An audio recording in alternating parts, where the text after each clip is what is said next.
முந்தைய பகுதியில மண்ணில இருந்து உணவு உற்பத்தி செய்யறத பத்தி பார்த்தோம். இப்போ மண்ணில இருந்து மின்சாரத்தை உற்பத்தி செய்யறத பத்தி பார்க்கலாம்.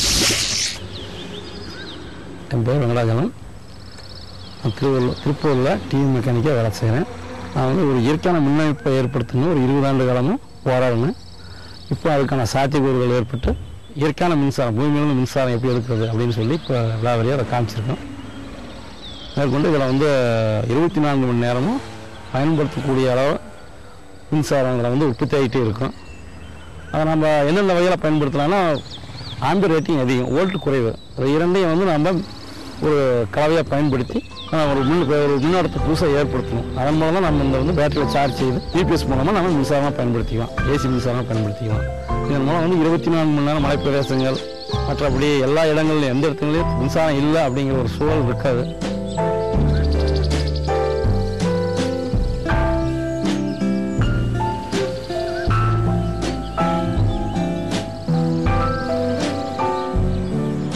ஒரு 20 ஆண்டுகளுக்கு முன்னால் ஒரு டிரான்ஸ்ஃபார்மர் ஒன்று தனியாக கீழே கிடக்கக்கூடிய டிரான்ஸ்ஃபார்மர் கையில் எடுக்கும்போது சாக்கடித்து அதை வந்து தூக்கி வீசிட்டேன்.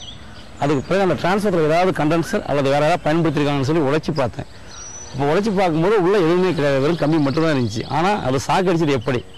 அப்போ எனக்கு ஒரு உதயம் தோணுச்சு, இப்போ எதுவுமே கிடையாது ஆனால் ஒரு எனர்ஜி எப்படி ஏற்பட்டுச்சு அப்படின்னு சொல்லிட்டு அதை வச்சு ஆராய்ச்சி பண்ணலாம் அப்படின்னு சொல்லிட்டு அப்போது இருந்து ஒரு இயற்கையான ஒரு முன்னமைப்பு இருக்குது பூமியில், அதை எப்படி பயன்படுத்தணும் அப்படின்னு சொல்லி ஒரு 20 ஆண்டு காலமாக கடுமையாக போராடினேன். அதன் பிறகு கொஞ்சம் கொஞ்சமாக ஒரு இடமா தேடி அலைஞ்சு அந்த பூமியோட எனர்ஜியிலும் தான் அனைத்தும் கிடைக்குது.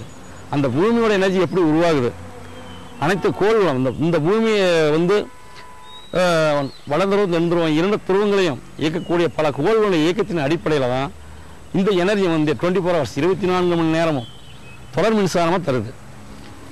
இந்த மின்சாரங்கிறது நமக்கு எந்த காலகட்டத்திலையுமே அழிவில்லாதது. இது வந்து கடைசி வரைக்கும் பயன்படுத்தலாம், மனிதனை இருக்கும் வரைக்கும், பூமி நிலையை நிற்கிற வரைக்கும் நம்ம பயன்படுத்தலாம். நமக்கு மின்சாரங்கிற ஒரு தட்டுப்பாடு இனி எதிர்காலத்தில் இருக்காது.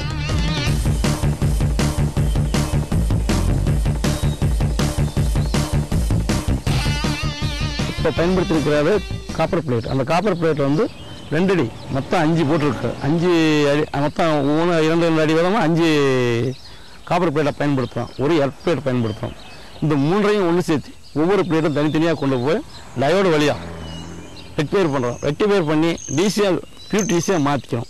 மாற்றின பிறகு அதை பேட்டரிக்கு சார்ஜிங் பண்ணுறோம். சார்ஜிங் பண்ண பிறகு அதிலிருந்து அப்படி நம்ம வந்து யூபிஎஸ் அல்லது பல்ப் நேரடியாக கூட பயன்படுத்திக்கலாம். இப்போ 2ஆவதாக பயன்படுத்தியிருக்கக்கூடிய அந்த பேட்டரி அண்டு லைட்டு, இதோட சிஸ்டம் என்னென்னா, தாமிரத்தை வந்து நேரடியாக கொண்டு வந்து ஒரு பேட்டரி எப்படி சீரீஸ் பண்ணுறோமோ அந்த வகையில் இந்த பேட்டரியுடைய மைனஸ் பாயிண்டில் நாம் கனெக்ஷன் செய்கிறோம். இதிலிருந்து அடுத்த முனையத்தை வந்து ப்ளஸ் வோல்ட்டாகவும் இதோட எர்த்தை கொண்டு வந்து மைனஸ் வோல்ட்டாகவும் பயன்படுத்தும். நேரடியாக பேட்டரிக்கு எந்த ஒரு தொடர்பும் இல்லாத பயன்படுத்தும் போது உங்களுக்கு தொடர்ந்து சார்ஜ் வந்து இறங்காது, எந்த நேரத்தில் இறங்காது, தொடர்ந்து எரிந்து கொண்டே இருக்கும். இது அதிகபட்சமாக குறைஞ்சபட்சம் 100 மணி நேரம் எரியும். இந்த வழியை பயன்படுத்தினா நமக்கு வந்து யூபிஎஸ் தேவையில்லை, யூபிஎஸ் இல்லாத நம்ம மின்சாரம் தயார் பண்ணிக்கலாம். இப்போ 2 அடி காப்பர் பிளேட்டை பயன்படுத்தியிருக்கோம். இதையே வந்து 8 அடியோ 10 அடியோ 15 அடியோ நம்ம எவ்வளோ கீழே பூமிக்குள்ளே இறக்குறோமோ அந்தளவுக்கு வோல்ட்டு ஆம்பியர் ரேட்டிங் இரண்டுமே வேரியேஷன் ஆகும்.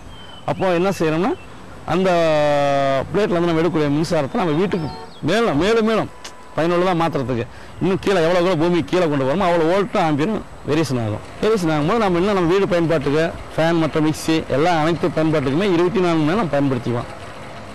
இந்த இதில் வந்து உங்களுக்கு 2 கிலோ தாமிரம் பயன்படுத்தப்பட்டிருக்கு, இரும்பு ஒரு 2 கிலோ பயன்படுத்தப்பட்டிருக்கு. அதில் இருந்து இந்த பயன்படுத்தக்கூடிய பேட்டரியோட அளவீடு வந்து 14 ஆம்ஸ். அதற்கடுத்து அந்த யூபிஎஸ் வந்து ஒரு 200 வாட்ஸ் யூபிஎஸ் தான் பயன்படுத்துகிறோம். இதன் மூலம் ஒரு 10 வாட் பல்ப்பு இப்போ தற்காலிகமாக எரியக்கூடியது 10 வாட் திறந்துருக்கும். டெய்லி ஒரு 200 வாட்ஸ் மின்சாரத்தை அதை உற்பத்தி பண்ணுவோம் குறைஞ்சபட்சமாக. இதுக்கான செலவு குறைவு தான்.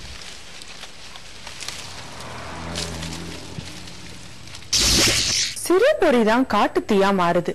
தன்னோட கண்டுபிடிப்பு மூலமா ஒரு சிறு பொறிய பத்த வச்சிருக்காரு வெங்கடாச்சலம்.